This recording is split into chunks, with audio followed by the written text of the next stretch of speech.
Day 9 of the 40-day soul fast by Dr. Cindy Trims. Today's chapter focuses on the power of direction and peace. Let me tell you something, yeah? I am still trying to take this all in. So today, I'm only going to read the lines that actually stood out to me.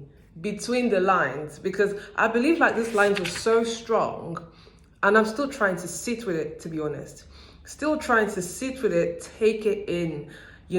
So I'm just going to share. She says, destiny moves at the speed of decision. Destiny moves at the speed of decision. Choosing what not to do is as important as choosing what to do, as well as when to stop doing it.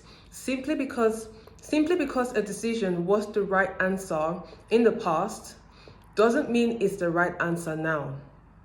Be willing to let go of good things if they're not in the best interest of bigger and better goals. Even an acorn must move from under the tree where it was dropped if it ever expects to become a great oak. I'm only going to add my 1 cent to this, because when I was reading this line, the first person that came to mind was King Saul. If you're familiar with the Bible, you know the story of King Saul and King David. But I was thinking there was once a time that God did look at Saul and think actually he was fit to be a king. But what happened? When he began to put his needs and desire for the approval of people rather than God's validation, what did God do? God had to take him off that throne. I don't know why that came into my head. He saw Saul and thought actually Saul was good and fit for the throne. But what happened? God had to move on from that decision. Even though it was once good, God actually had to move on from it. That's really scary. I don't know why that came into my head. I don't know why that was a first thought or something when I was reading this line, but I just felt like it just stood out to me so much. Because imagine if King Saul gave himself to God, how much more would he have done? But King Saul allowed jealousy, insecurity, doubts, need for validation from others to take him off the throne. And I'm just listen guys, it could be anybody. It could be anybody. So this is why it's always so important, to make sure we're constantly in alignment with God. And this is why I admire King David. King David would literally ask God, God, should I go left? God, should I go right? God, should I go back? God, should I go south? He would ask God every detail. Of course, not every time, because even the book goes on to talk about how God wants to be able to trust you with making your own decision. If you keep on asking God, A, B, C, D, E, F, G, how are you going to grow, right? He has to allow you go through experiences. So yes, you may have to make choices that, might not necessarily be what you want, but he will have to let you go through that so you can learn to discern and gain the wisdom. That's my only 1 cent I wanted to add to this, because that really stood out to me this morning. It was really between the lines, between the lines. But anyways, moving on to the characteristics piece, I will just read the sentence, the paragraph that she put here, because I'm not going to lie, I'm still here trying to grow in peace and learn how to stay in the peace and the rest of God. So I'm just going to share what the amazing Dr. Cindy Trims shares in this, and I'll leave it at that. And I'll just let this whole thing just sink in your mind, in your spirit, in your soul today. Let it just sink.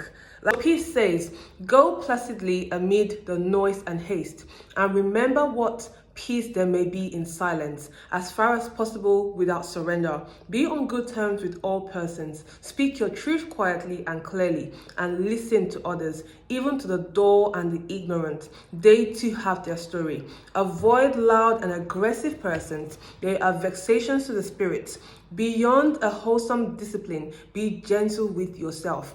You are a child of the universe, no less than the trees and the stars. You have a right to be here, and whether or not it is clear to you, no doubt the universe is unfolding as it should. Therefore, be at peace with God, whatever you conceive him to be, and whatever your labors and aspirations in the noisy confusion of life, keep peace in your soul. Guys, listen. Keep peace in your soul. It's easier said than done, right? Keeping peace in our soul, especially when Jesus already said that he has given us peace, not of this world, but one that the world cannot even comprehend. Peace in the midst of chaos. It's so easy to say it, but it's not that easy to rest in the peace. So I'm just going to leave my 2 cents there. And I wanted to share this last quote because I just felt like it was a brilliant quote. And it's actually a Chinese proverb that she shared in this book. It says, if there is light in the soul, there will be beauty in the person. If there is beauty in the person, there will be harmony in the house. If there is harmony in the house, there will be order in the nation. And if there is order in the nation, there will be peace in the world. But I mean, the world that we live in, is that possible? Because at the end of the day, everyone's going to be different. Some people are going to be good and some people are going to be bad. Some people are never going to change and some people will evolve. But hey, let it be that you can make that change in your own sphere of influence, in your own world, and even reaching a larger audience as well. Well, thank you for tuning into day 9, and I will see you in day 10.